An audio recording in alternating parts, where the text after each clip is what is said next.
Bismillahirrahmanirrahim. Assalamualaikum warahmatullahi wabarakatuh. Saya atas nama Muhammad bin Yanggara dari Kementerian KSA akan mempresentasikan mata kuliah akhlak tasawuf.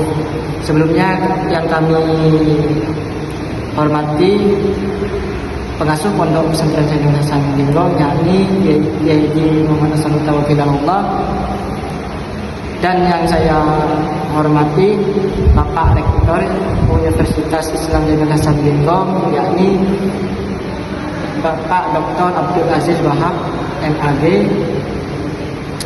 dan tak lupa juga yang saya hormati Kapolri Ibu Zaidah Ismaillah, dan yang terakhir saya hormati Ustaz Sobiri sebagai dosen pengampu mata kuliah tasawuf. Tujuan kami mempresentasikan ini memenuhi tugas akhir. Saya mau presentasikan tentang materi penyakit mental dalam perspektif tasawuf. Dalam perspektif tasawuf, penyakit mental dipandang sebagai gangguan spiritual yang berikut beberapa konsep dan pandangan tasawuf tentang penyakit mental. Yang pertama, konsep penyakit mental dalam tasawuf. Nomor 1, gangguan jiwa, junun. Tasawuf memandang penyakit mental sebagai gangguan jiwa yang menghalangi individu dari jalan spiritual. Dan yang kedua, kegelisahan jiwa, kolak. Kegelisahan jiwa yang berlebihan dapat menyebabkan gangguan mental. Dan yang ketiga, kesedihan spiritual. Kesedihan yang mendalam dapat mempengaruhi keseimbangan jiwa. Dan yang keempat, keterkaitan dunia hawa, keterkaitan pada dunia material dapat menyebabkan stres dan kegelisahan. Penyebab penyakit mental dalam tasawuf. Yang pertama, jauh dari Allah Subhanahu wa taala. Keterpisahan dari Allah Subhanahu wa taala dapat menyebabkan kekosongan spiritual. Dan yang kedua, keterikatan pada ego, nafas.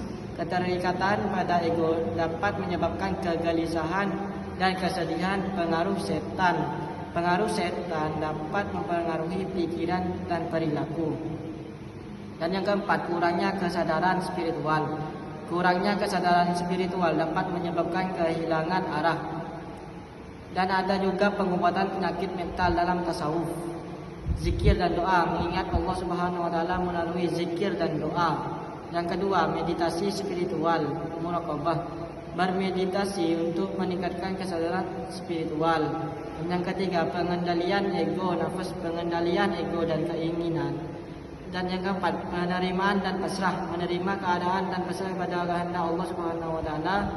Dan yang kelima, bantuan spiritual, mencari bantuan spiritual dari ulama atau guru spiritual. Dan kesimpulannya, perlu diingat bahwa tasawuf bukanlah pengganti pengobatan medis. Penyakit mental memerlukan perawatan profesional.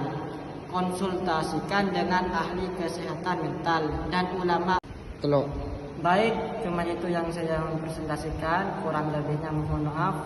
Dan saya akhiri. Wassalamualaikum warahmatullahi wabarakatuh.